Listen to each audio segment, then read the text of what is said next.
Muy bien, vamos a esperar unos minutos mientras completamos la conexión de todos. Buenas noches. No lo veo al doctor Fuentes. Buenas noches, sí, aquí estamos. ¿Cómo está? ¿Qué tal? Buenas noches. ¿Podemos ir poniendo su cámara, doctor? Sí, sí, claro. ¿Cómo está? Mucho gusto. Muy bien, bienvenidos. El día de hoy es nuestra última sesión clínica del año. Vamos a cerrar con el tema de mielopatía cervical. De momento, el doctor Bazán ha tenido un inconveniente, un tema familiar, no nos podrá acompañar. Sin embargo, para la noche de hoy, los panelistas va a ser el doctor Vázquez y el doctor Alfonso Basurgo. Vamos a esperar unos minutos que se terminen de conectar. Hola, buenas noches. ¿Cómo está, doctor Basurgo? Buenas noches. ¿Qué tal? ¿Cómo están? Buenas Muy noches. bien. Invitación. Bueno, solamente faltaría el doctor Vázquez, si es que está por ahí.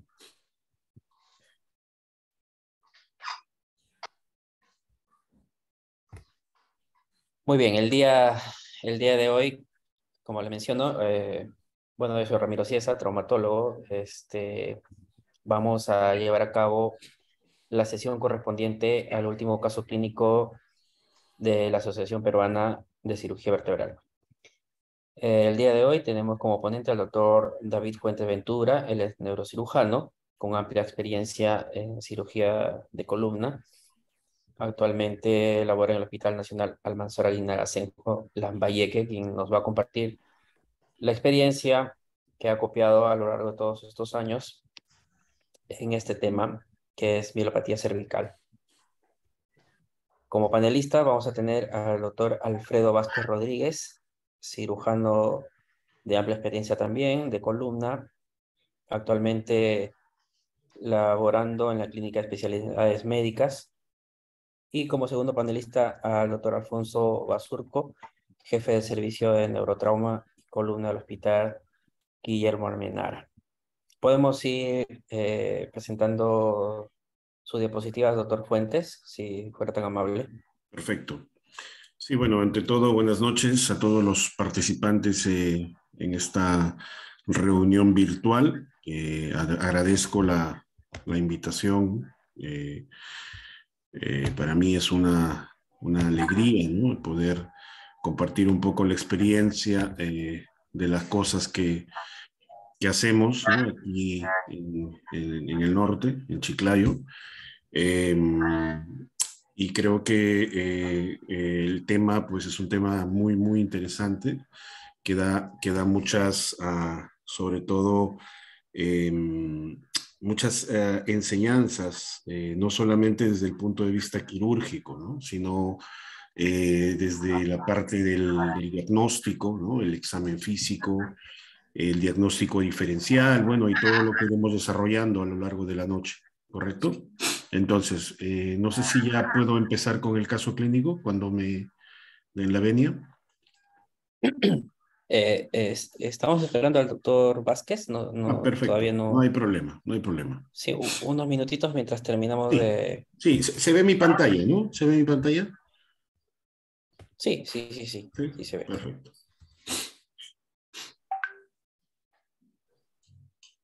A todos los asistentes, les recordamos que al final de todos estos cursos van a recibir a los que han participado en todas las charlas de los jueves que tenemos con ASPECIBE, el creditaje correspondiente con aval del colegio médico. Eh, el día de hoy ya cerramos el año académico.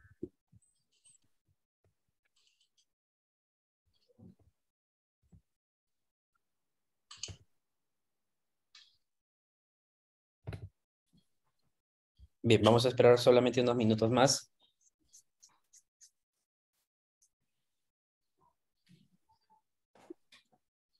Mientras se conecta el doctor Vázquez.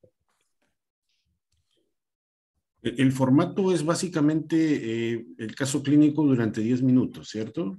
Y luego Sí, una discusión, un desarrollo del tema de 25 minutos, me parece, ¿cierto? así es, doctor. Ok.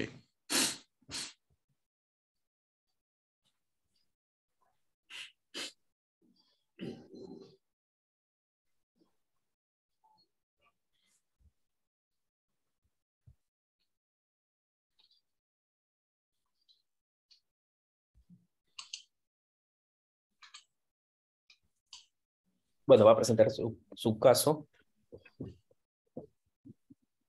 Sí, empezamos. Yo creo que sí. No sé, doctor Ábalos, no sé si usted se ha comunicado con el doctor Vázquez o doctor Laos.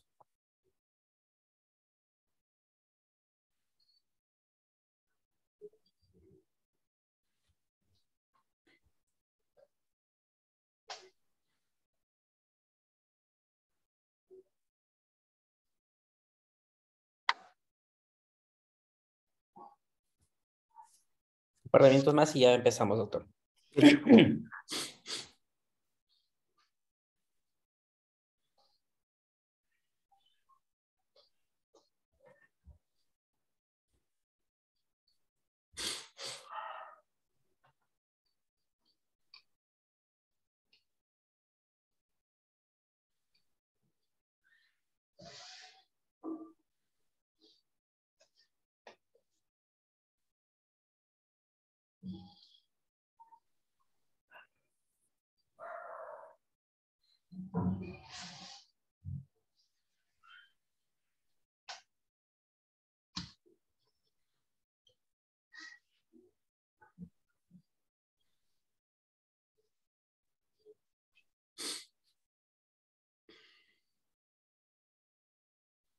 Ya, doctor.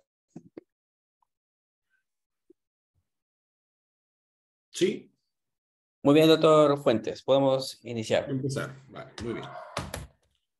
Bueno, pues otra vez, nuevamente a todos, muy buenas noches. Mi nombre es David Fuentes, soy neurocirujano y trabajo en el Hospital Almanzora Aguinaga de Chiclayo. Y bueno, el caso clínico que vamos a compartir con ustedes se trata de un paciente varón de 76 años, ¿no? Que llegó a la consulta referido del servicio de geriatría, ¿no? Era un paciente que tenía una historia dentro de los antecedentes, pues una historia de hipertensión arterial de larga data, ¿no? Con tratamiento con losartán y antecedente de tener gota, ¿no? Con tratamiento irregular, ¿no? Es lo que referían, y el motivo de la consulta pues era básicamente inestabilidad para la marcha con caídas frecuentes, ¿no? Eso es lo que decían el hijo que acompañaba al paciente a la consulta, ¿no? Entonces, cuando el paciente llega a consulta médica, ¿no? Por consulta externa, es evaluado, ¿no? Y bueno, pues encontramos a un paciente que estaba orientado, ¿no? En tiempo, espacio y persona, ¿no? Estaba lúcido. Y bueno, llamaba la atención pues al examen neurológico, ¿no? Que la fuerza muscular pues estaba disminuida, ¿no? O sea, tanto en miembros superiores como en miembros inferiores, sobre todo en el lado, en el hemicuerpo izquierdo, ¿no? Ahí como podemos ver el examen físico, este examen físico se sacó de la historia clínica, ¿no? Probablemente pues hubiera sido interesante indagar o hacer un examen neurológico mucho más completo, ¿no? Como veremos más adelante, la semiología en estos pacientes es bastante rica, ¿no? Y nos puede aportar mucho a la hora del diagnóstico, ¿no? Y sobre todo, sabiendo pues que es una enfermedad que muchas veces puede pasar desapercibida, ¿no? O sea, es una enfermedad que muchas veces no se diagnostica a tiempo, ¿no? Como veremos más adelante en el desarrollo del tema, es una enfermedad que demora mucho tiempo en diagnosticarse porque no se sospecha, ¿no? Y bueno, al examen neurológico, otra cosa que encontramos es que el paciente pues también tenía los reflejos, tenía una hiporreflexia en los miembros superiores. Sobre todo se examinó el bicipital, que es el reflejo más frecuente, ¿no? Y tenía una hiperreflexia a nivel de los reflejos rotulianos, ¿no? Entonces, hablamos de un síndrome de primera y de segunda motoneurona, ¿no? A nivel, en este caso, ¿no? Entonces, el paciente había sido ya evaluado por geriatría y le había solicitado una tomografía, ¿no? Entonces, no sé si hasta aquí tienen alguna pregunta, algo más sobre el examen neurológico que quisieran saber, alguna otra duda. Bueno, continuamos. Entonces, esta era más o menos la historia consignada. Yo al paciente me tocó evaluarlo en una segunda oportunidad, pero esto era lo que consignaba la historia clínica. Entonces, esta es la tomografía, ¿ya? Como podemos apreciar. Este quizás es uno de los errores más frecuentes que estamos cometiendo últimamente, ¿no? O sea, omitimos la radiografía simple, ¿no?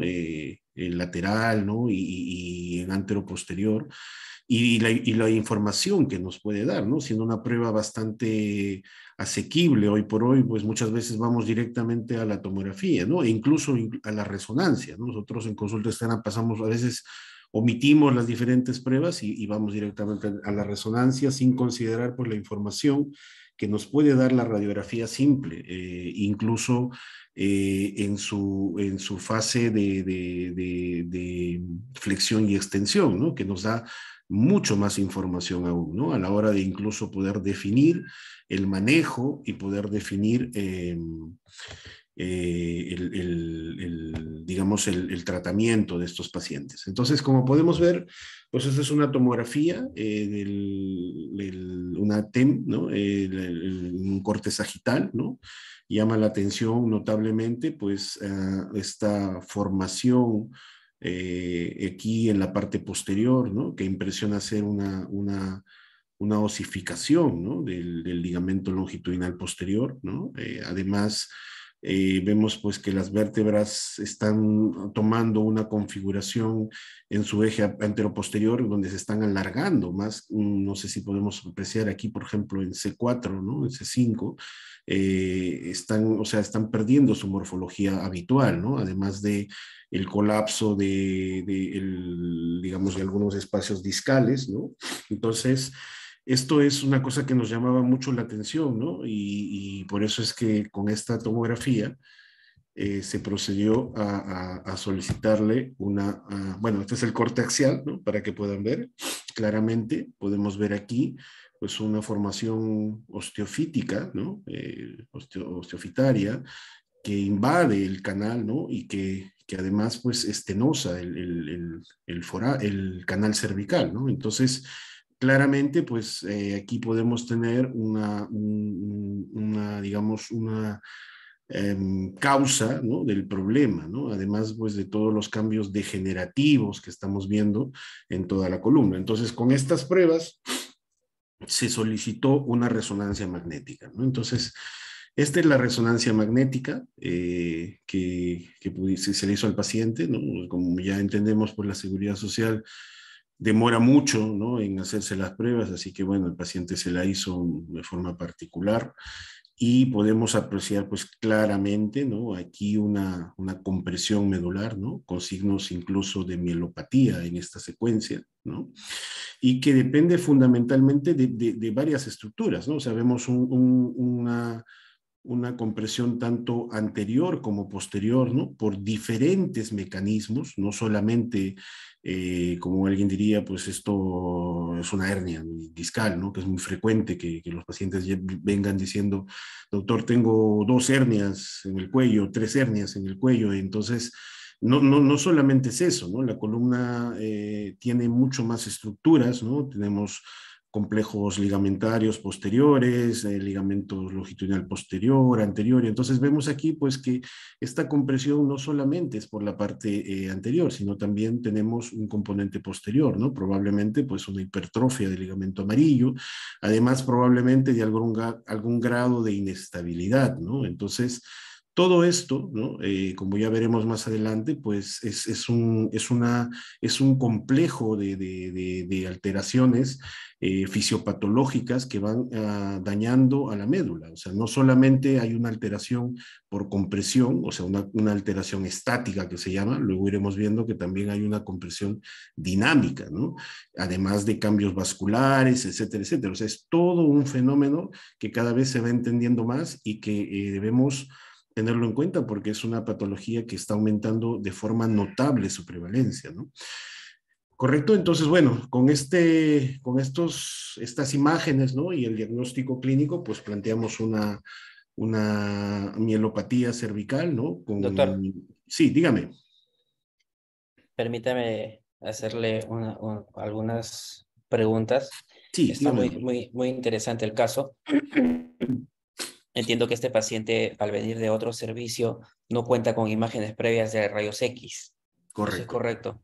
Uh-huh. Y digamos que en su servicio, adicionalmente, a un paciente que venga con síntomas similares, se le solicita las radiografías dinámicas, porque Uh-huh. como dice usted, no solamente es un componente estático, ¿no? Sino también necesitamos ver este componente dinámico. No.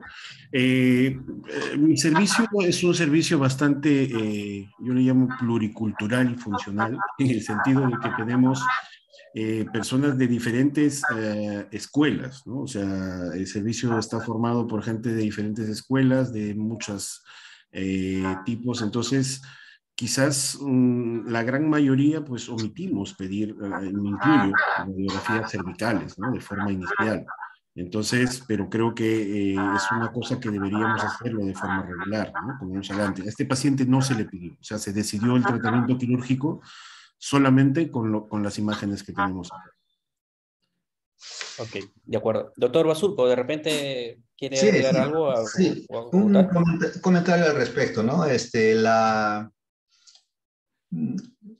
La necesidad de exámenes auxiliares creo que en el tiempo ha ido variando y va a seguir variando de acuerdo a la disponibilidad de los medios que uno tiene, ¿no? Entonces, ahora es discutible entre si que le hago primero una tomografía o una radiografía, ¿no?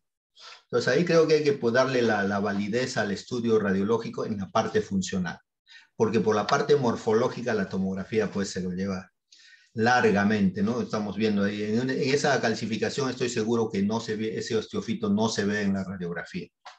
Pero la parte funcional sí es indispensable, ¿no? Esa es la ventaja aún del simple y modesto rayos X, ¿no? Ahora, si alguien quisiera priorizar un estudio en este paciente, mientras tenga todo, yo creo que va a ser mejor. Pero si este paciente tiene un componente medular, el examen de inicio debiera ser más bien una resonancia, ¿no? Clínica medular, debiera pedir un examen. Y los otros exámenes vienen a ser complementarios, la radiografía funcional, la tomografía. Nosotros sí, en nuestro servicio, definitivamente todo paciente estudiado de columna vertebral tiene que tener radiografías dinámicas. Muy bien, muchas gracias. Bueno, yo también estoy de acuerdo, ¿no? De acuerdo en nuestro servicio con lo que nosotros contemos en ese momento.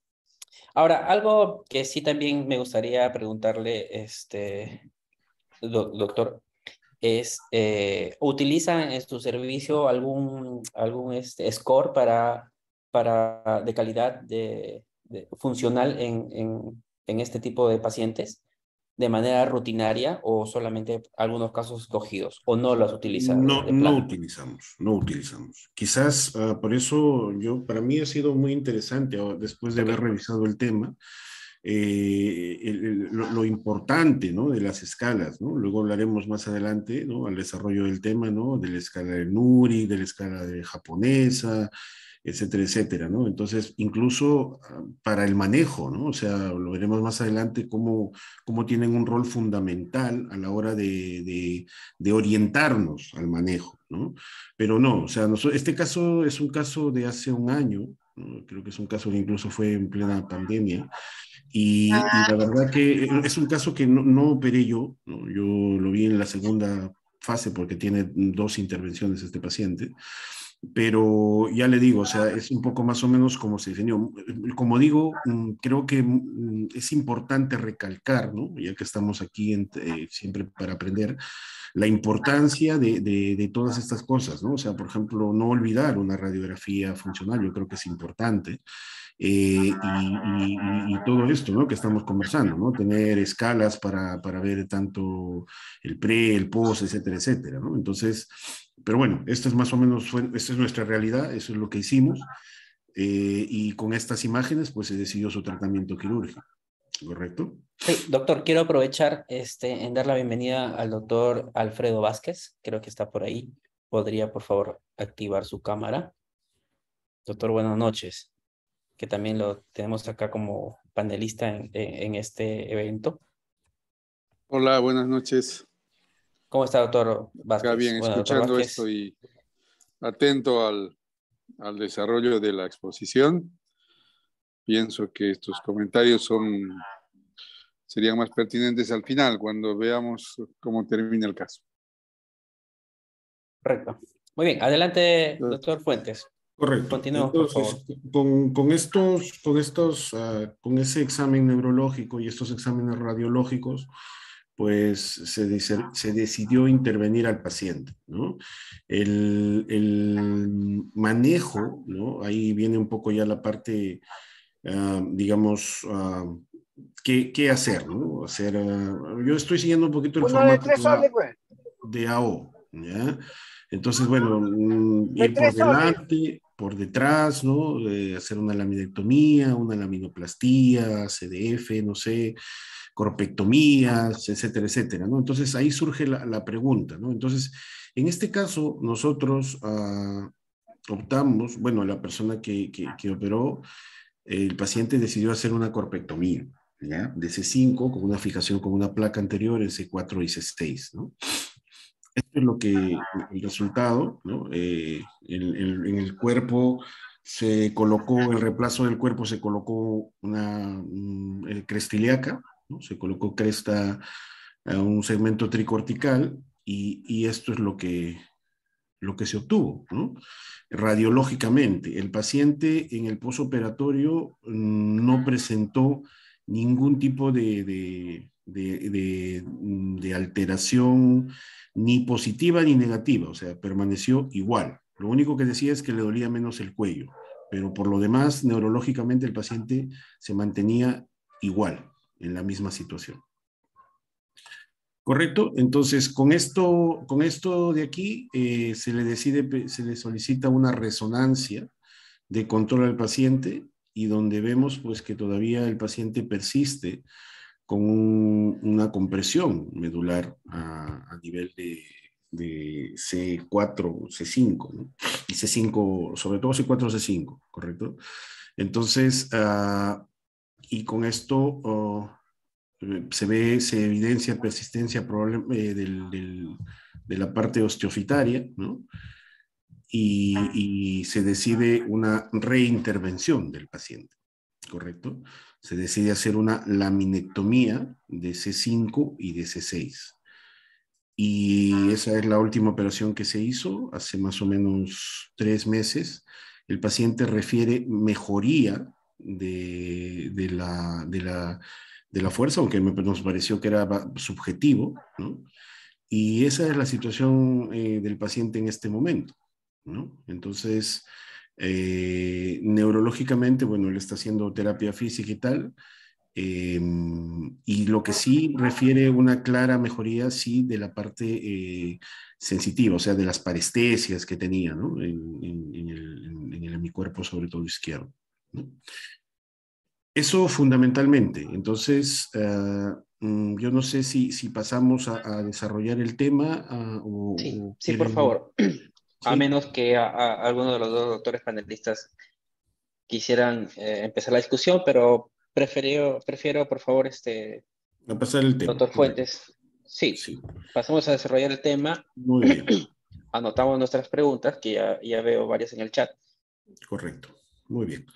Bueno, pues continuamos entonces aquí con el desarrollo del tema. Entonces, bueno, como lo estuve comentando hace un momento, nosotros pues en Chiclayo no tenemos una unidad de columna, ¿no?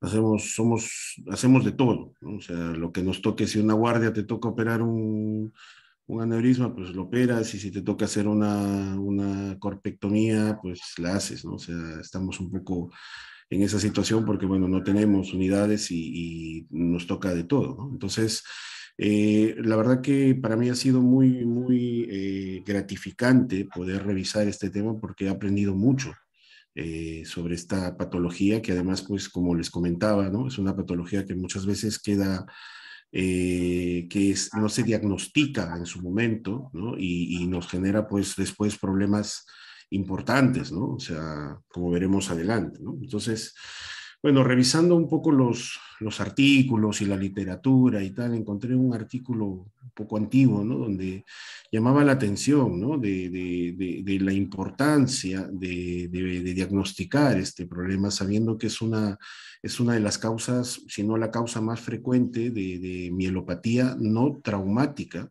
en la población en general. O sea, produce tiene una alta prevalencia de pacientes hospitalizados, ¿no? Por este tipo de problemas, y que sobre todo, pues hasta diagnosticarse suelen pasar entre 5 o 6 años, ¿no? Y muchas veces pues no se diagnostica a tiempo, ¿no? Entonces, entonces aquí era un poco lo que quería destacar, ¿no? O sea, estos pacientes normalmente, ¿no? Por ejemplo, los trabajos iniciales, ¿no? De clasificación en estos pacientes se basaban sobre todo en la parte de los miembros inferiores, ¿no? Y la deambulación y todo esto. Es así que Nuri en 1972 pues establece una de las primeras escalas, ¿no? Para poder clasificar a estos pacientes, ¿no? Luego ya se va viendo en el tiempo pues que no solamente hay un problema a nivel de la marcha y de los miembros inferiores, ¿no? También pues tenemos una alteración de todas las demás funciones, ¿no? Sean sensitivas, ¿no? Sean esfinterianas, ¿no? Y es así pues que se desarrolla esta escala, ¿no? La escala, o mejor dicho, digamos, la evaluación de la escala japonesa, ¿no? Donde pues, básicamente tiene 17 ítems, ¿no? Y de los cuales, pues, de acuerdo al puntaje y tal, pues uno puede ya más o menos orientar el manejo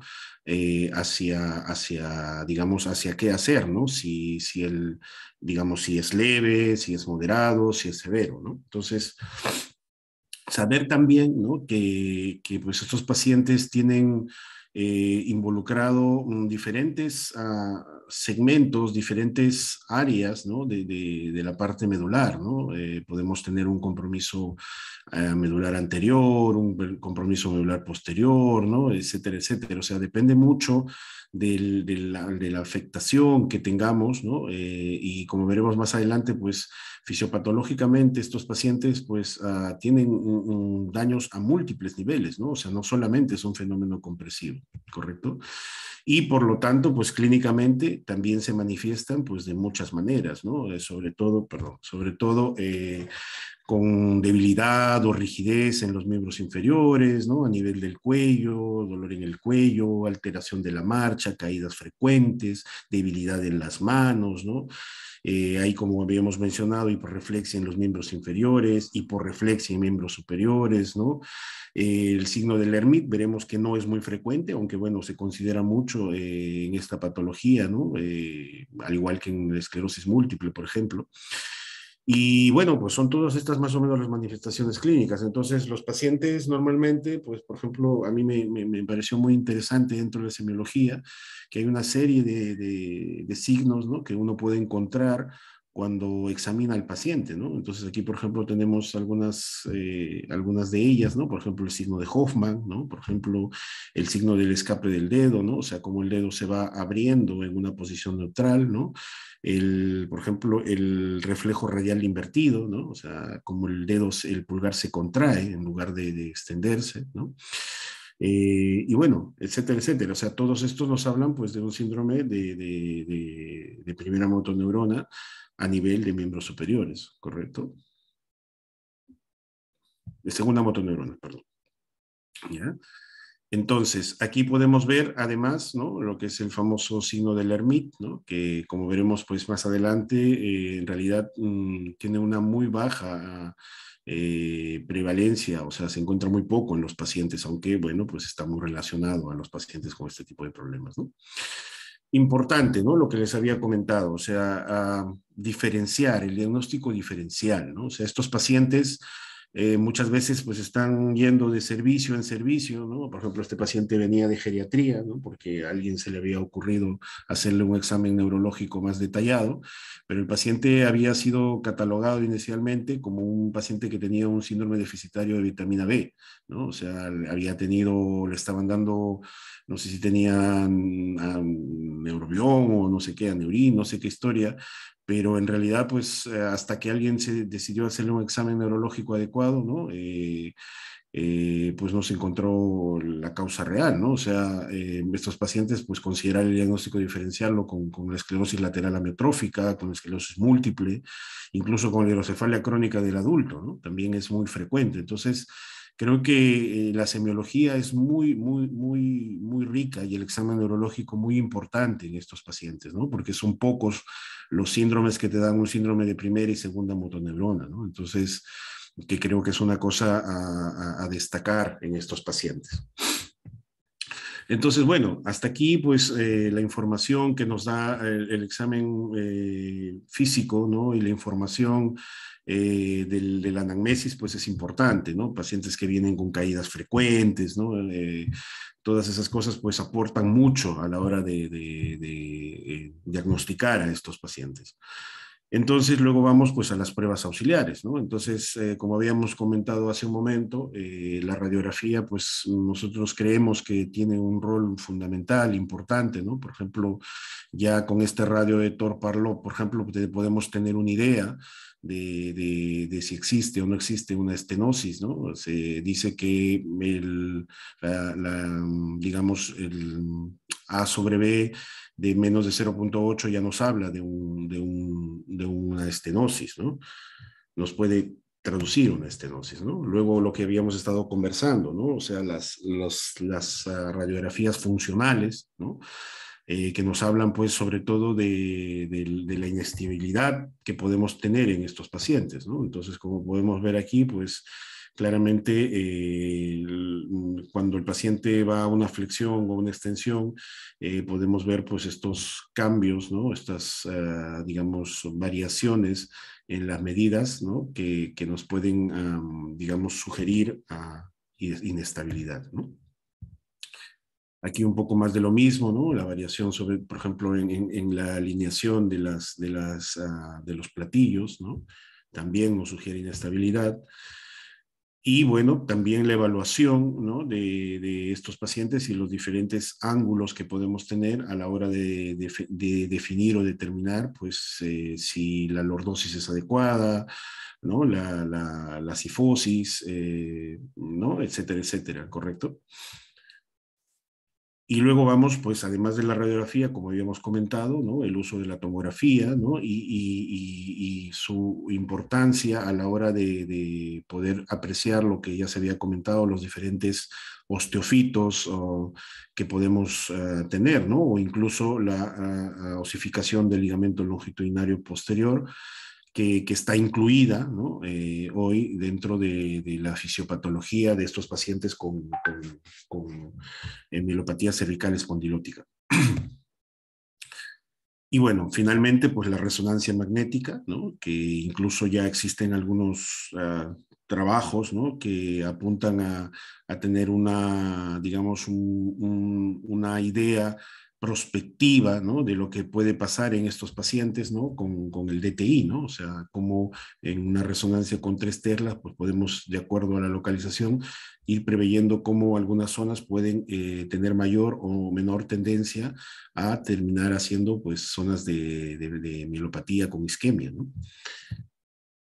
Entonces, esto era un poco lo que quería destacar, ¿no? O sea, en estos pacientes, ¿no? Esta es un poco la fisiopatología, ¿no?, de estos pacientes, ¿no? Como vemos, pues, hay toda una serie de alteraciones bioquímicas, ¿no? Que parten, lógicamente, de un problema, perdón, de un problema estructural, ¿no?, morfológico, en el cual, pues, hay factores dinámicos, ¿no?, como subluxaciones, inestabilidades, etcétera, etcétera, que hacen, pues, que haya una disminución del canal, ¿no? Entonces esto, pues, lógicamente se traduce en una estenosis que a la larga, en el tiempo, esto es importante, o sea, esto es una lesión crónica, ¿no? O sea, como podemos ver, se va instaurando a lo largo del tiempo, ¿no? Y que va llevando, pues, a problemas de perfusión, o sea, claramente hay alteración en las digamos, en los vasos, ¿no? Pacientes así, por ejemplo, se han encontrado síndromes medulares anteriores claramente definidos, como que fueran isquemias medulares anteriores en estos pacientes. Y, bueno, factores de deformación local, ¿no?, como estrechamientos o abultamientos, ¿no? También, por ejemplo, dados a través o por el ligamento amarillo, ¿no?, en la parte posterior. Disrupciones y alteraciones a nivel del endotelio, ¿no?, que llevan a una isquemia, alteraciones en la activación de los macrófagos y por lo tanto, pues, apoptosis, ¿no?, y muerte neuronal, ¿no? Entonces, como podemos ver, claramente este es un fenómeno multifactorial, ¿no?, donde los pacientes, pues, van desarrollando en el tiempo daños isquémicos y degenerativos muchas veces irreparables, ¿no? A pesar de que hagamos, pues, muchas cosas, ¿no? Eso ya hablaremos más adelante. Entonces, este es un poco los cambios que se pueden ver, ¿no? Vemos cambios muy, muy, muy característicos, ¿no? Por ejemplo, este ensanchamiento o el aumento del diámetro anteroposterior, como habíamos visto en el caso de nuestro paciente, ¿no? Se ve claramente, pues, que aumenta este diámetro, ¿no? Como habíamos dicho, hay hipertrofia del ligamento amarillo, ¿no? Que lleva muchas veces a que, pues, digamos, en la faceta dinámica, pues, empeore, ¿no? Pacientes hacen alteración de la propiocepción, claramente, ¿no? Síndromes medulares posteriores, ¿no? Por este tipo de lesiones, ¿correcto? Y, bueno, hipertrofia del ligamento longitudinal posterior, calcificaciones u osificaciones del ligamento longitudinal posterior, hipermovilidad y listesis, o sea, hay inestabilidad claramente. Entonces, como podemos ver, pues es una serie de cambios patológicos, ¿no? Que llevan al final, pues sobre todo, a una lesión medular, ¿no? Con cavitación incluso, o sea, con lesiones isquémicas claramente establecidas, ¿ya?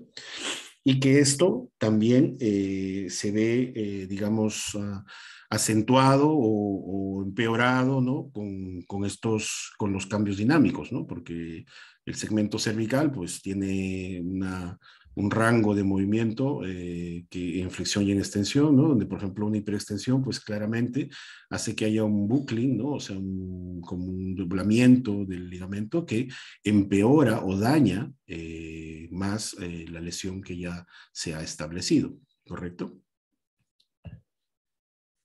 Entonces, es así que normalmente, pues, para nosotros poder establecer, ¿no? O más o menos el tipo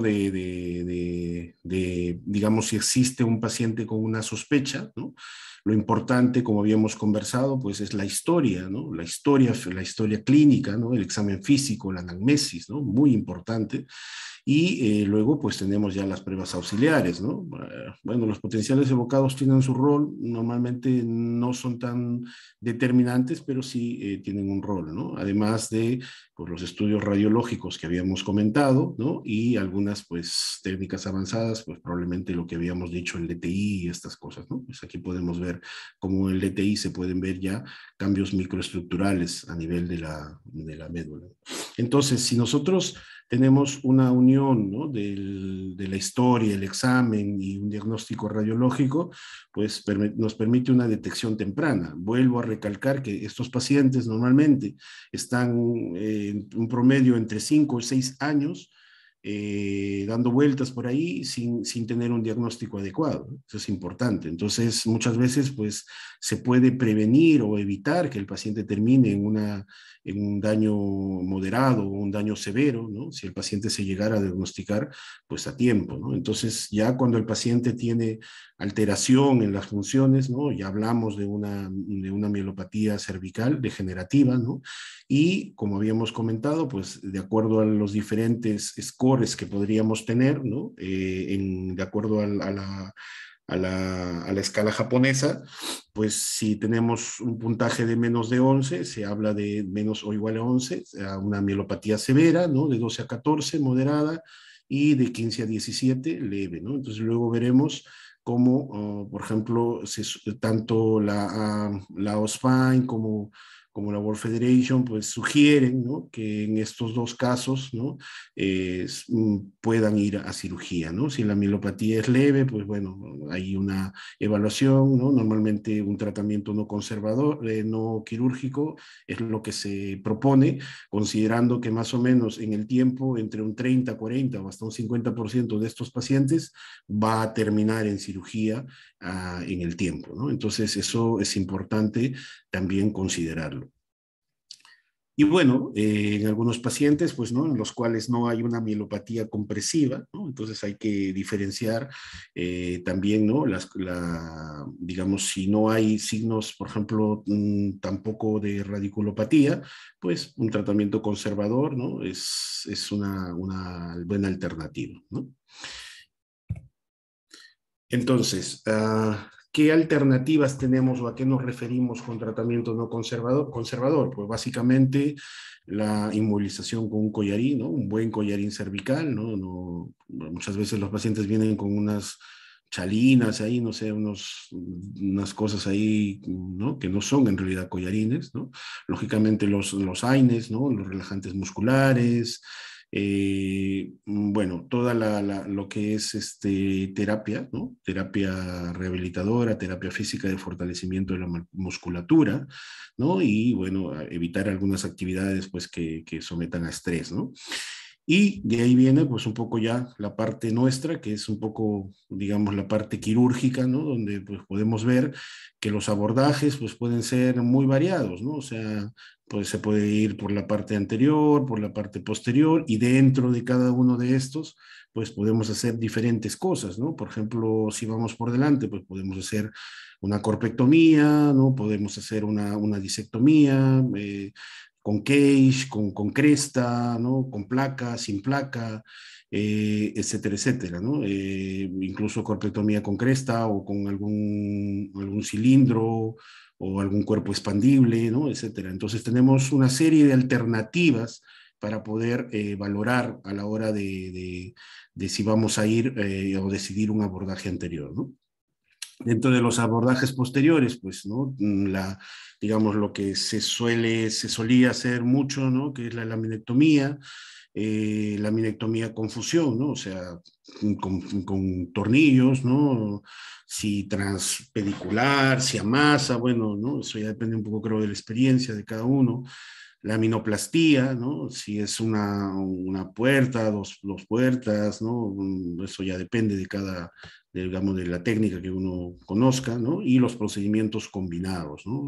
Que, bueno, tienen su rol, ¿no? Con estabilización, sin estabilización, bueno, prácticamente, pues, esto es un pequeño resumen, ¿no? De todas las alternativas que tenemos, ¿no? Entonces, ya existen, pues, algunas sugerencias, ¿no? De cuándo decidir algún procedimiento, algún abordaje, ¿no? Si por delante o por detrás.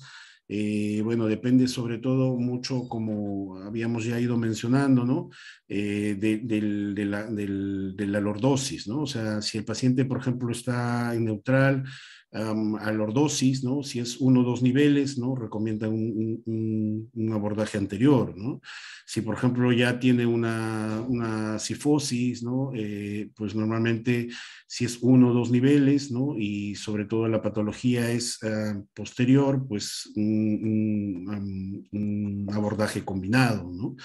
Si la patología es básicamente anterior, ¿no? Está en cifosis, 1 o 2 niveles, pues un abordaje anterior, ¿no? Aquí, como hemos visto, hay una serie de alternativas, ¿no? Y volvemos un poquito a un cuadro un poquito quizás más, digamos, que trata de enfatizar más el tema de la lordosis, ¿no? Y la cifosis, ¿no? Pues básicamente, más o menos, ¿no? Si hay una lordosis efectiva y queremos una compresión, descompresión dorsal, ¿no? Una laminectomía o no, si está en ventral o queremos hacer ventral y dorsal, ¿no? Si es más o menos, por ejemplo, más de 4 niveles, laminoplastía. Bueno, todo esto iremos desarrollándolo un poquito más adelante. Entonces, podemos ver aquí, pues, básicamente, ¿no? Un poco la evidencia que tenemos, ¿no? Al respecto de qué hacer, ¿no? Ya está más o menos claro, ¿no? Aunque con una evidencia no muy, ¿no? Leve, digamos, que en los grados leves, ¿no? Pues básicamente se recomienda un manejo no quirúrgico, ¿no? Sabiendo que estos pacientes, si no que un porcentaje importante puede terminar en mielopatía moderada o severa, ¿no? Tanto moderada como severa, una intervención quirúrgica, ¿no? Entonces, hemos estado revisando un poco los diferentes trabajos, ¿no? Que existen al respecto, ¿no? Si ir por delante, ¿no? Lo mismo que hemos estado mencionando. Creo que esos pequeños flujogramas que hemos presentado, pues son flujogramas de gente que un poco ya se ha dedicado a revisar esto con mayor, digamos, mayor ímpetu, mayor énfasis, ¿no? Entonces, ¿no? Podemos ver, pues hay una serie de trabajos, ¿no? De revisiones sistemáticas, ¿no? Donde se puede evidenciar esto. Y bueno, pues esto es más o menos un pequeño resumen en imágenes, ¿no? De qué es lo que podemos hacer, ¿no? Por ejemplo, y de lo que habíamos comentado, ¿no? Por ejemplo, este paciente, por ejemplo, ¿no? Donde vemos que ha perdido la lordosis, ¿no? Está en cifosis, tiene un componente más anterior y tal. Y bueno, pues por ejemplo, aquí decidieron hacer una fijación en múltiples niveles, ¿no? Anterior, ¿no? ACF. Aquí, por ejemplo, ¿no? Donde básicamente pues era un componente anterior en 2 niveles, ¿no? Por ejemplo, decidieron poner básicamente crestelia. Que estos casos son de diferentes revistas y revisiones que hemos podido encontrar, ¿no? Por ejemplo, aquí es una fijación anterior, una CDF, ¿no? Aquí, por ejemplo, cajas solas, ¿no? Por ejemplo, cajas cresta más placa. Los diferentes, sistemas de cuerpo expandible, ¿no? Por ejemplo, estas cajitas que se están usando cada vez más, ¿no? Los posteriores, ¿no? Los diferentes, por ejemplo, aquí mantiene la lordosis tal, aquí decidieron hacer una laminoplastía, ¿no? La parte posterior de una sola puerta, como le llaman, ¿no? Aquí, por ejemplo, vemos la diferencia, ¿no? De 2 puertas que le llaman, ¿no? Esta es una sola puerta, aquí con un injerto de hueso, ¿no? Algunos ponen mini placas, bueno, etcétera, etcétera, ¿no? Y los abordajes combinados, ¿no? Tanto por delante como por detrás, ¿no? Y eso, básicamente, ¿no? Hemos tratado de hacer un pequeño resumen bastante rápido y sucinto, pues con la intención de poder un poquito desarrollar el tema y ver un poquito, pues no sé, sus opiniones, sus preguntas, no sé, lo que quisieran compartir con nosotros. Muy bien, muchísimas gracias, doctor Fuentes. Gracias por su amplia revisión. Interesante el caso también que acaba de presentar. No sé si el doctor Basurco, doctor Vázquez, quieren hacer algún comentario al respecto. Doctor Fuentes, lo invito por favor a hacer un pequeño resumen de su caso porque, bueno, para los que se han conectado a la mitad de la charla, de manera sucinta, le agradecería por favor. Sí, sí, bueno, tal como lo habíamos mencionado antes, ¿no? Se trata de un paciente varón de 76 años, hipertenso y con gota, que acude luego de un buen periodo de muchas caídas y inestabilidad para caminar, referido de geriatría, donde alguien le hizo un examen neurológico y decidió pedirle una tomografía y vieron pues una compresión, bueno, no una compresión, vieron que habían unos componentes ahí osteofitarios y por eso es que lo envían a nosotros ya con una resonancia donde pues se ve una compresión medular claramente, ¿no? Mielopatía con una compresión medular. Y al examen neurológico el paciente pues tenía una tetraparesia a predominio izquierdo con una hiporreflexia en miembros superiores, hiperreflexia en miembros inferiores. Llamaba mucho también la atrofia hipotenar que tenía en las manos el paciente, ¿ya? Y estas fueron sus imágenes previas, ¿no? Aquí como podemos ver en la tomografía, estas imágenes, ¿no? Con estos osteofitos ahí en la parte media, la resonancia, ¿no? Con tanto un componente anterior y posterior, ¿no? Aquí, como podemos ver, pues quizás a 2 niveles. ¿Podemos ponerle en presentación, doctor, para que se vea un poco Sí, más grande? perdón, no lo había visto, disculpen.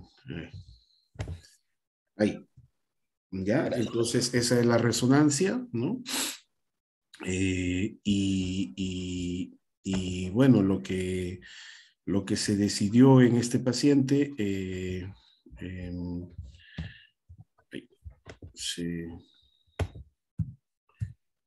lo que se decidió inicialmente fue hacer una corpectomía, ¿no? Bueno, vemos pues que este es el corte sagital, ¿no? Se colocó cresta ilíaca, se decidió ir por delante, ¿no? Sobre todo por el componente osteofitario. Sin embargo, vemos pues que aún persiste algún resto aquí, ¿no? De osteofito.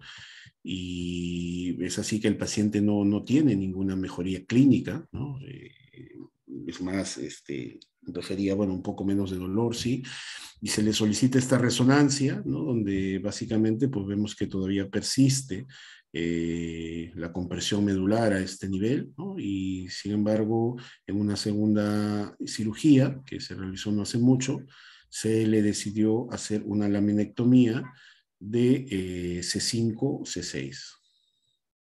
Muy bien, Entonces, interesante. uh-huh. Doctor Basurco, doctor Vázquez, ¿de repente quieren ampliar algo, algún comentario con respecto al caso? Sí, cómo no. Sí, es oportunidad pues para revisar casos que son tan frecuentes, ¿no?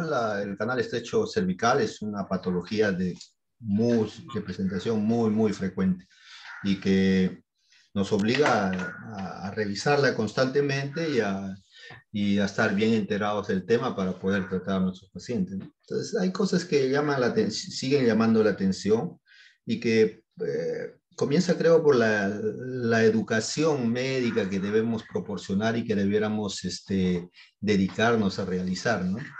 Que los pacientes lleguen tardíamente, creo que es algo que tendríamos que hacer, ¿no? En cuanto a la educación del paciente, ¿no? El paciente muchas veces le está faltando la fuerza y sigue esperando y comienza y sigue perdiendo la fuerza y sigue esperando y cuando ya la limitación es importante recién acude al médico. Entonces, lógicamente, los resultados van a ser pobres, ¿no? Eso para comenzar. Allá habíamos hablado sobre la necesidad de los estudios diagnósticos y de acuerdo a la disponibilidad, ¿no? Digo, yo vuelvo a insistir, hoy está en discusión cuál es mejor, la radiografía, si de todas maneras radiografía, de todas maneras tomografía. Entonces, insisto en que la ventaja de la radiografía es su utilización como examen dinámico. Y si no se aprovecha eso, no se va a comparar el examen radiológico con la tomografía. Mejor va a ser la tomografía. Pero cuando se habla del estudio dinámico, definitivamente todavía tiene una importancia abismal el estudio radiográfico, ¿no? Eso podemos ir comentando, por lo tanto, no sé si Alfredo. Sí, aló. Yo quisiera preguntar primero, ¿por qué el segundo abordaje lo hacen por posterior?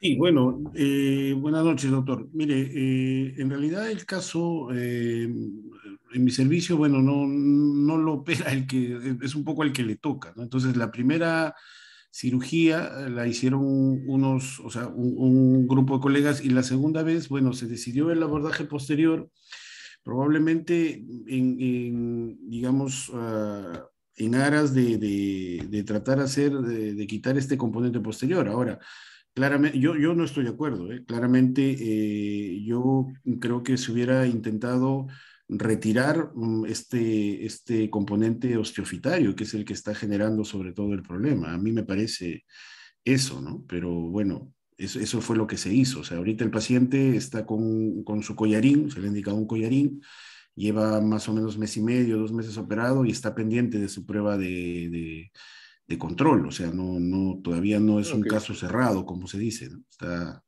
en muy proceso bien. de... Si me permiten, primero quisiera Ya. comentar el caso y luego entraremos a la patología en general.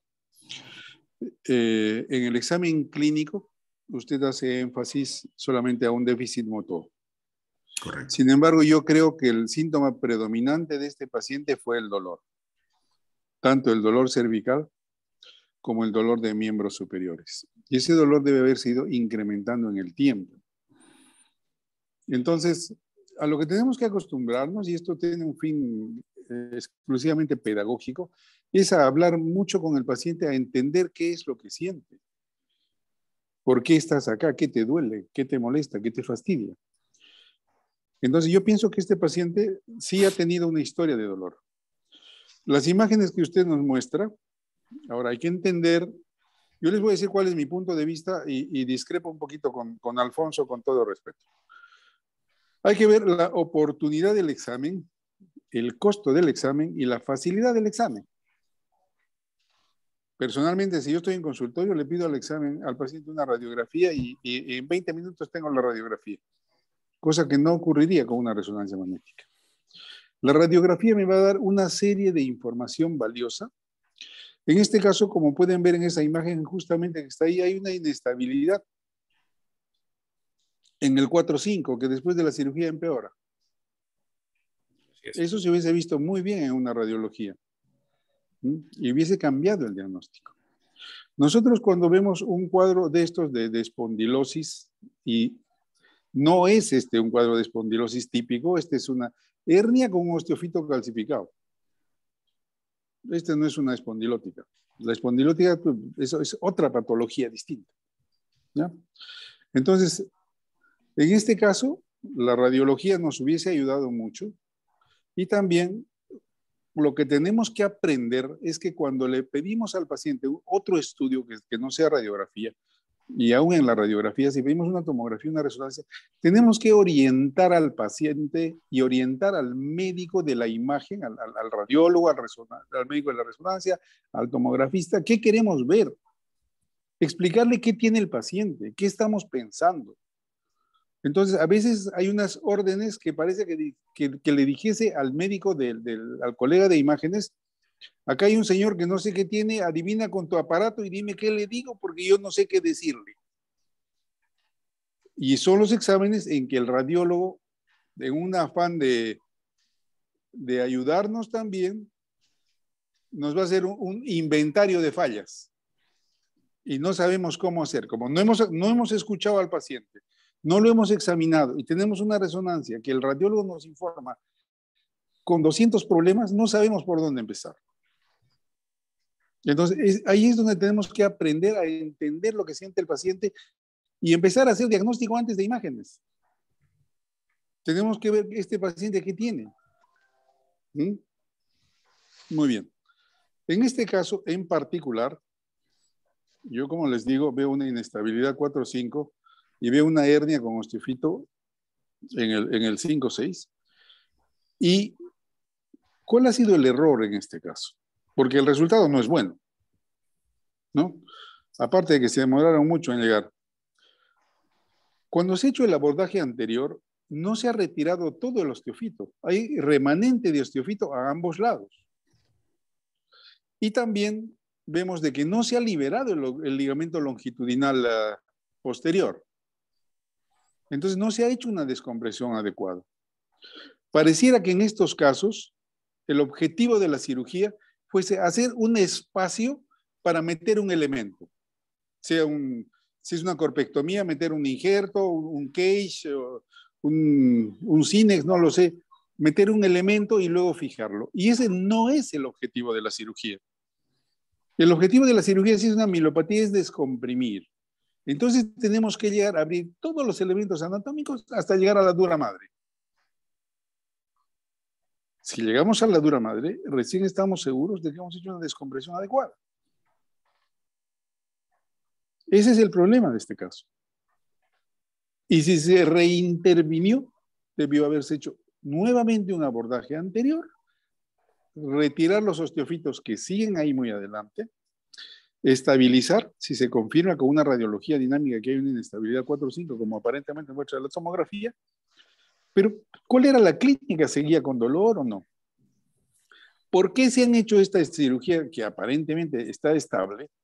¿Por qué sigue el paciente con un collarín? No entiendo. ¿Para qué? ¿No? ¿O es que han hecho una amplia laminectomía? La laminectomía posterior ha sido con instrumentación, sin instrumentación. Si ha sido sin instrumentación, de repente se ha inestabilizado por hacer muy amplia la facetectomía, no lo sé, pero no entiendo qué hace el señor con collarín. Entonces, en este caso, no hemos tenido mayor ventaja con el paciente. Lo hemos sometido a 2 cirugías con todo lo que ello implica y el paciente aparentemente sigue igual o un poquito mejor. ¿Por qué? Porque no se entendió el caso. No se propuso una propuesta quirúrgica, valga la redundancia, adecuada para ayudar al paciente. ¿No? Entonces, si ustedes miran bien, ahí nomás no la muevan, miren la amplitud del canal arriba. Es distinto a que ese fuese un canal estrecho, que es otra patología y tiene otra dinámica y otro planteamiento. Pero en este caso es un canal amplio, que debió ser sometido a una cirugía exitosa. Entonces es un tema para que reflexionemos de que las cosas las tenemos que hacer mejor y las podemos hacer mejor. Entonces ese es mi comentario en particular. En este caso, creo que podemos discutir un poquito y después yo les daré mi apreciación sobre la mielopatía y cómo manejarla. Muy bien, muchas gracias, doctor Vázquez. Sí, bueno, es muy interesante, interesante el caso que ha presentado doctor Fuentes. Y la pregunta es, bueno, que viene ya, que cae de madura, este paciente, ¿cuál ha sido sus criterios, digamos, doctor, para hacerle un abordaje anterior? O sea, ¿qué criterios ha tomado para que usted decida o el equipo quirúrgico decida hacer un abordaje y hacer la corpectomía, ¿no? Teniendo como base, pues, que necesitamos liberar ese conducto. Claro, lo que comenta el doctor Vázquez tiene toda la razón, ¿no? O sea, yo como le digo, o sea, la idea de este caso es aprender de él, ¿no? Yo no, creo que como lo comenté también desde el principio, yo no he estado en la cirugía, pero yo me imagino que en su momento, creo que si se discutió el caso era por el componente osteofitario, ¿no? O sea, el objetivo era hacer esa descompresión, ¿no? Y yo creo que la única forma de hacerlo era por la vía anterior, ¿no? Ahora, para poder, como vemos en la primera imagen, en realidad era un segmento, perdón, estaba prácticamente ocupando todo el cuerpo, ¿no? Entonces yo creo que esa fue el criterio, ¿no? Inicial, ¿correcto? Ahora, tal como también lo comentamos en la segunda etapa, ¿no? Yo también creo que lo ideal hubiera sido retirar esta parte de osteofito que persiste ahí, ¿no? O sea, y claro, si bien es cierto, no es un caso o sea, un canal estrecho, ¿no? Eso está claro, pero era un poco, digamos, compartir un poco la experiencia, pues, ¿no? Digamos, del manejo de este tipo de pacientes también, ¿no? Ujú. Muy bien, gracias, doctor, por su respuesta. Hay una pregunta acá en el chat. Pregunta el doctor Lozano si es que han realizado algún tipo de descarte de osteoporosis en este caso. ¿Lo hacen de manera habitual? No, Este, no. No hacemos ese descarte a menos que veamos pues alguna fractura patológica, ¿no? Y en cervical pues rara vez, ¿no? No lo hacemos. Correcto, correcto. Ahora, lo que sí me gustaría saber, doctor Basurco, doctor Vázquez, de repente ustedes, ¿cómo clasifican a sus pacientes? Es decir, cuando un paciente llega con un dolor cervical, ¿ustedes sí utilizan algún tipo algún índice como el YOA, por ejemplo, de la escala japonesa para clasificar a sus pacientes? ¿O cuál es el criterio que ustedes toman, digamos, en su práctica clínica cuando tienen un paciente con mielopatía con estos signos? No sé, doctora Basurco o Vázquez, quien de repente quiere contestar ahí. Sí, sí, claro, definitivamente ya hace mucho tiempo nosotros hemos asumido la escala del YOA. Lo que al respecto yo quiero comentar que las escalas son útiles, sin embargo cada vez hay más escalas, ¿no? Una serie de escalas, una modifica, la otra, y que también en el tiempo pueden resultar con algún tipo de reflexión, una corrección de lo que no nos estaba funcionando bien, pero las escalas no sirven si es que se utilizan independientemente, ¿no? Si yo utilizo mi escala, mi colega el otro y el otro otra escala, no se convierte en esto. Por eso las escalas deben asumirse comunitariamente, ¿no? En el hospital donde trabajamos, sí, todos usamos la escala de Howe y esa es la idea, ¿no? De compartir el mismo lenguaje todos y poder evaluar con el mismo lenguaje cómo está yendo, ¿no? Para eso sirven las escalas. Sí utilizamos eso. Solo algunas cositas más sobre el comentario, que siempre es bien vehemente el doctor Vázquez, creí que íbamos a ir parte por parte. También considero que el abordaje inicial fue el adecuado, solo que no se cumplió, pues como se ha dicho, con el objetivo, pues, y ese objetivo debía determinarse clínicamente, ¿no? La historia clínica ya no se debería decir hay inestabilidad, no hay inestabilidad, hay dolor, no hay dolor, hay que fijar, no hay que fijar, y hay que descomprimir, ¿no? Y eso pasa muchas veces, operan una hernia, lo interesante es poner el cage, pero se queda la hernia ahí. Entonces, el objetivo es descomprimir y en no se cumplió ese objetivo. Y estoy de acuerdo también que la segunda cirugía también debiera haber sido por vía anterior. El nivel de arriba, dudo un poquito si también debería haberse abordado. Hay una protrusión discal, pero también un componente posterior ahí, ¿no? Lógicamente habría que ver primero la evolución ahora del paciente y para valorar la imagen de control, ¿no? Cuán bien o avanzado ha ido el paciente, porque una mejoría parcial, el paciente de repente tiene una oportunidad aún de mejorar si es que aún se observa compresión con todas las limitaciones y la proyección que nos puede dar el hecho de que también puede haber una mielopatía vascular asociado a esta compresión. Entonces creo que eso es importante. Muy bien, muchas gracias, doctor Basurgo. Doctor Vázquez, de repente quiere agregar algo adicional. Cuando hay una mielopatía espondilótica, es porque el canal raquídeo ha disminuido su calibre, generalmente por incremento de la masa ósea y en segundo lugar de la masa ligamentaria, pero también porque hay una deformidad del canal raquídeo. Empieza a haber una inversión de la lordosis, una cifosis, y el canal raquídeo se deforma. Entonces, es distinto una mielopatía por trauma, por infección, por hernia, a una mielopatía degenerativa. La mielopatía degenerativa generalmente ocupa 2 o más niveles, casi nunca uno. Entonces, es una mielopatía, es una estrechez del canal que se va incrementando progresivamente. Entonces, cuando hay un cuadro clínico de espondilosis, un cuadro degenerativo, tenemos que ver que este cuadro degenerativo no solamente puede dar mielopatía, sino es un cuadro que se ha ido instalando lentamente y progresivamente. Y ese cuadro va a tener una deformidad del canal, con una cifosis, con una lateralización, va a tener una inestabilidad y va a tener una estenosis del canal raquídeo. Finalmente, estos 3 factores, deformidad, inestabilidad y estenosis, van a comprometer a la médula y recién viene ahí la mielopatía. Entonces, en un cuadro espondilótico, que es el motivo de revisión, no empieza por mielopatía. La mielopatía viene al final de la deformidad, de la inestabilidad y de la estenosis. Muchas veces la inestabilidad se reestabiliza también. Y el paciente ya no está inestable, pero está deforme. Factor que hay que tener en cuenta para el diseño quirúrgico. Porque puede ser que al corregir la estenosis, inestabilicemos la columna y tengamos que reestabilizarla, ¿no? Ahora, ¿cuándo abordar por delante, cuándo por detrás y cuándo hacer un combinado?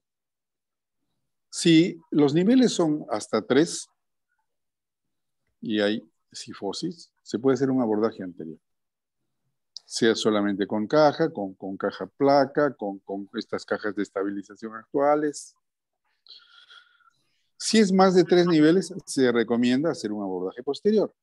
En el abordaje posterior tenemos la laminectomía pura, la laminectomía con instrumentación y la laminoplastia, que son las 3 opciones. ¿Cuándo hacer el combinado? Cuando los 2 niveles, cuando los 2 componentes causan estrechez. Y hay que hacer una cirugía de 360 grados porque hay combinación de ambos lados. Dentro de las cosas, una pena que no esté Pedro Bazán, porque los de La Plata han hecho muchos estudios sobre mielopatía cervical.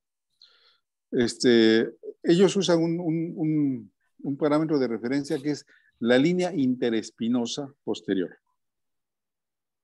Se traza una línea de la parte superior de C2 a C7, a la parte inferior de C7 por detrás, y se ve si dentro de esta línea el canal raquídeo está ocupado o no está ocupado. Si el canal raquídeo está por delante de esa línea, llaman línea interespinosa positiva. Y si está por detrás, llaman línea interespinosa negativa. Si la línea interespinosa es positiva, ellos recomiendan hacer un abordaje posterior. Según sea el caso, como digo, con laminectomía pura, con estabilización o con laminoplastia.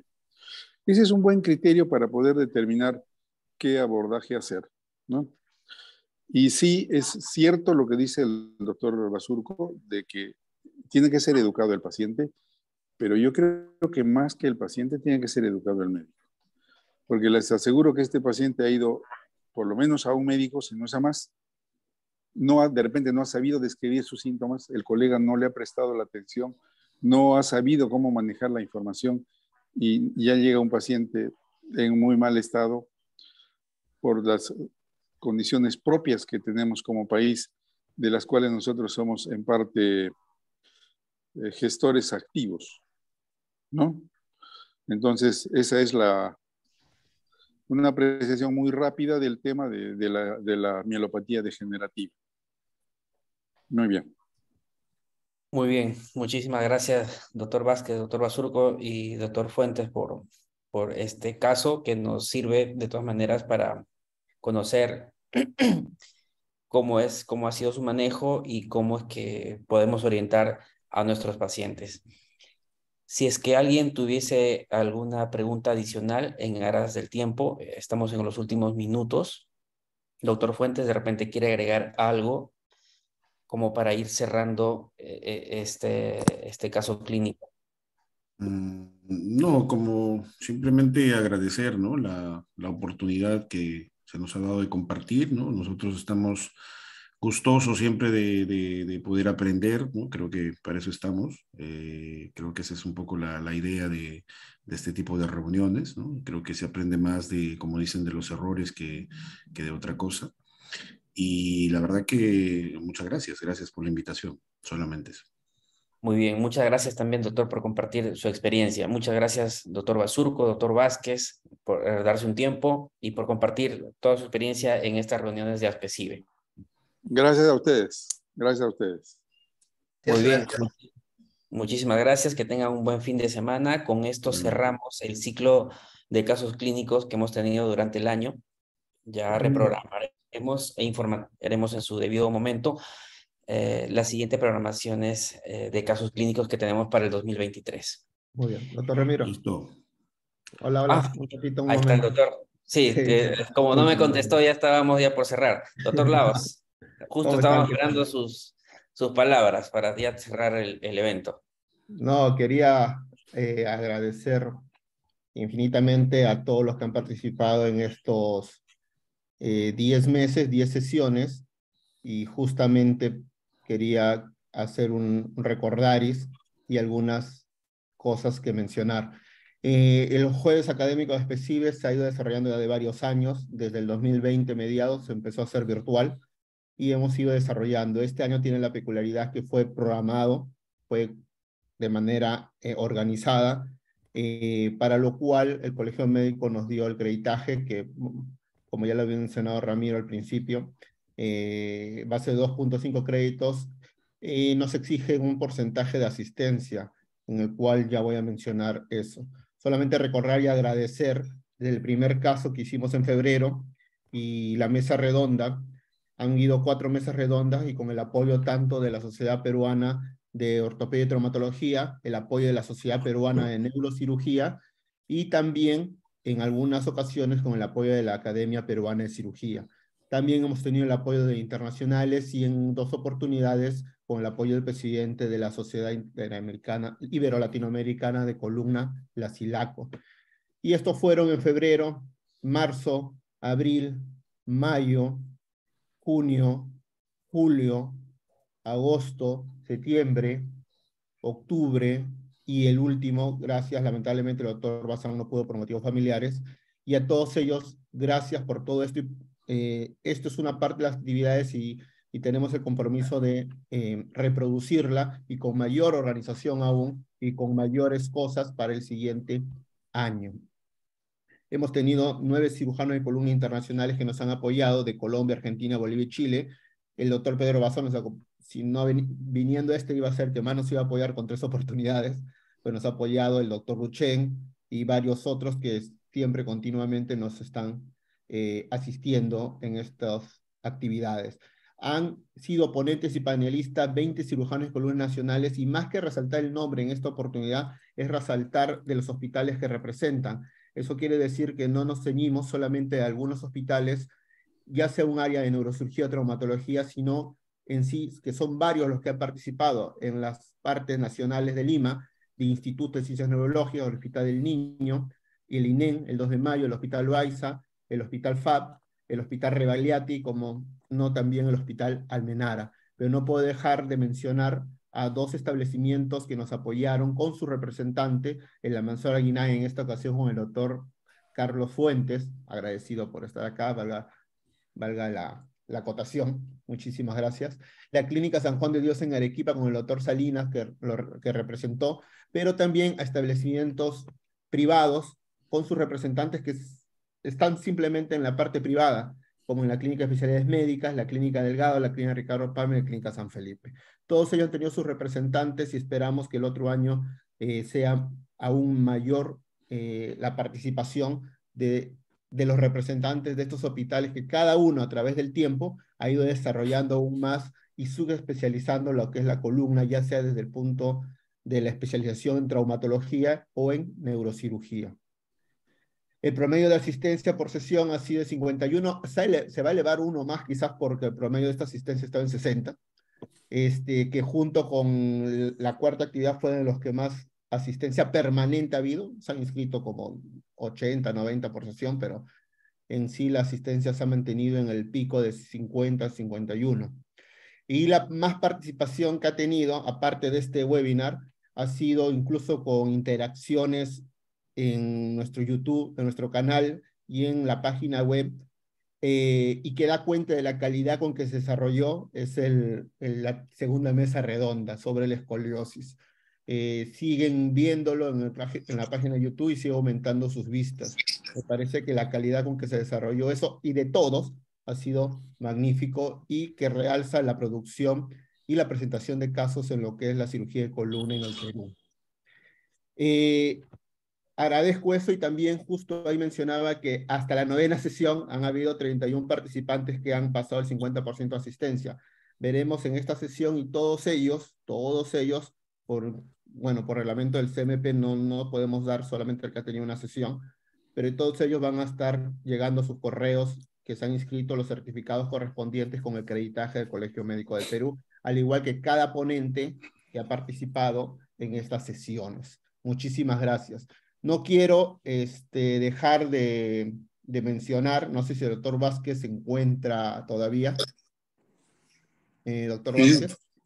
Sí, doctor. Justo iba a mencionar, y aprovechando la asistencia, Sí, doctor, acá. Del comité organizador que usted preside, que es del quinto Congreso Peruano de Cirugía Vertebral. No sé si quiere hacer la invitación a nuestros colegas cirujanos de columna. Bueno, sí, estamos haciendo un trabajo para que este congreso sea realmente un hito después de todo este tiempo de pandemia en que no ha habido oportunidad de reunirnos ni de compartir presencialmente. Sin embargo, ha sido un tiempo muy activo, ¿no? Pero creo que ya es momento de salir nuevamente a reanudar las actividades presenciales. Estamos haciendo un esfuerzo porque hay mucho por aprender y el tiempo del Congreso realmente es corto. Se han seleccionado muy bien los temas, los ponentes, de tal manera que sea muy atractivo. Así que esperamos que todos ustedes no solamente se inscriban, sino nos ayuden a hacer la difusión del evento para que haya una participación masiva de los colegas que queremos hacer columna, de los que hacemos columna y de los que quisieran hacer columna a futuro. Quisiéramos que el nivel del Congreso sea muy alto, pero tendremos en cuenta también que si hacemos una cosa muy compleja, vamos a dejar de aprender lo importante. Y a través de Aspecibes está ya hace unos años con la idea de ir aprendiendo de lo más simple a lo más complejo. Esperemos de que este evento cumpla con la expectativa de cada uno de nosotros. Y también hay todo un espacio para pósters. Me imagino que la próxima semana se está publicando el reglamento para que todos puedan participar desde ahora y poner su aporte y mostrar lo que hacen cada día. Así que los esperamos, estamos trabajando arduamente y con mucha alegría y entusiasmo para que esto sea un éxito. Así que, nada, los esperamos. Gracias, doctor Vázquez. Sí, añadiendo lo que nos dice el presidente del comité organizador de este congreso, es una ocasión para mostrar nuestra experiencia, para compartir conocimientos y compartir la camaradería que debe estar entre todos los cirujanos de columna en el Perú. Sí, como dice, se va a presentar ya el reglamento de póster. Ya tenemos la página web que se encuentra ahí en la parte de abajo para poder ir viendo cómo va a ser el congreso. Se van añadiendo en las siguientes semanas más acápites y los exponentes internacionales que a veces a algunos les interesa. Por ahora los 4 confirmados mediante Aspecibes son los que tenemos en la pantalla, y estamos en ya coordinaciones para generar más ponentes internacionales, pero fuera de eso, que es muy importante porque nos dan su conocimiento, yo sí considero que es tan igual importante la experiencia que nosotros tengamos, y eso se va a ver tanto con nuestros ponentes nacionales como con la presentación de temas libres que es lo que nos muestra que hacemos, no solamente en Lima, sino a través del Perú, y para eso también los invito a esa presentación.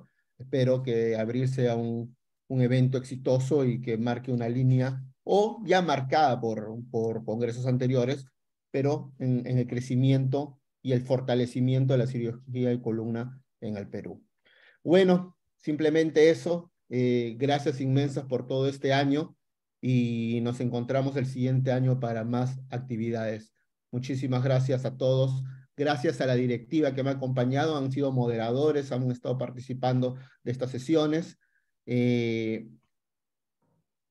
gracias a ustedes que son los participantes, que en realidad por eso hacemos estas actividades para fortalecer la cirugía de columna en el Perú, valga la redundancia.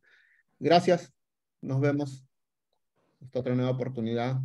Bye. Muchas gracias, muchas gracias. Gracias. Buenas noches a todos. Hasta luego. Doctor Ábalos, ¿qué tal? Suerte, Buenas noches. ¿Qué tal?